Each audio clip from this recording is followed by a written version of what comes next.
સૂચના બાદ પણ ટેન્કર હટાવવામાં તંત્ર નિષ્ફળ સાબિત થયું છે। ગંભીરા દુર્ઘટનાના 18 દિવસ બાદ પણ ટેન્કર હટાવાયું નથી। સીએમએ 2 દિવસમાં ટેન્કર હટાવવાની સૂચના આપી હતી।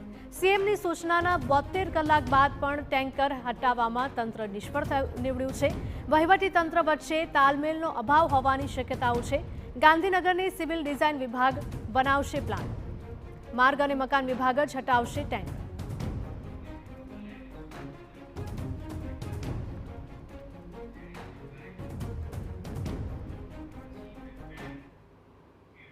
તો આ જ મુદ્દે વધુ વિગતો સાથે અમારા સંવાદદાતા ધર્મેન્દ્ર જોડાયા છે। ધર્મેન્દ્ર, જણાવશો કે સીએમએ સૂચના આપી હતી છતાં પણ તંત્ર જાણે કે ઘોર નિંદ્રામાં હોય તેવું લાગી રહ્યું છે। અવાજ નહીં આવતો? જી ધર્મેન્દ્ર।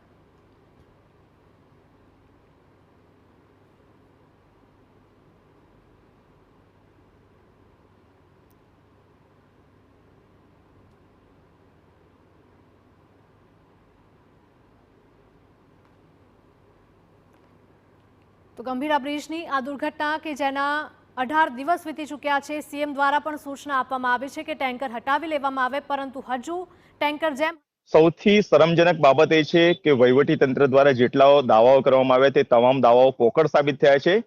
કારણ કે 18 દિવસ પછી પણ બ્રિજની ઉપર જે ટેન્કર લટકી રહ્યું છે તેને ઉતારવામાં તંત્રને સફળતા નથી મળી અથવા તંત્ર દ્વારા એવી કોઈ નક્કર કામગીરી કરવામાં નથી આવી।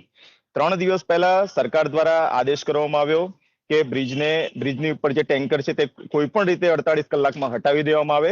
જો કે 48 કલાકની ઉપર પણ બીજા 24 કલાકનો સમય વીતી ગયો છે અને છતાં પણ તંત્ર દ્વારા ટેન્કર ઉતારવામાં બિલકુલ નિષ્ફળ નીવડ્યું છે।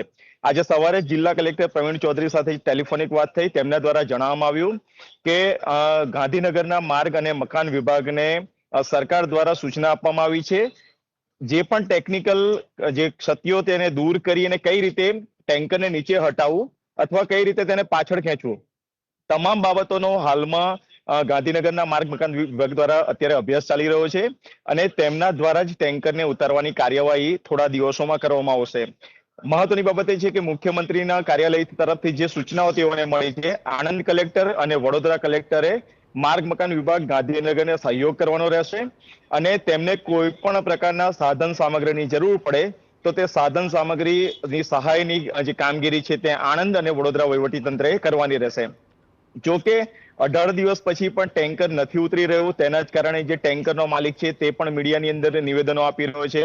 બીજી તરફ વહીવટી તંત્ર એટલા માટે ફેલ ગયું છે કારણ કે હવે વહીવટી તંત્રને લાગી રહ્યું છે કે આ ટેન્કર ઉતારવામાં ક્યાંક બેદરકારી સામે આવે તો બ્રિજનો અન્ય જે સ્લેબ છે તે પણ તૂટવાની શક્યતા છે।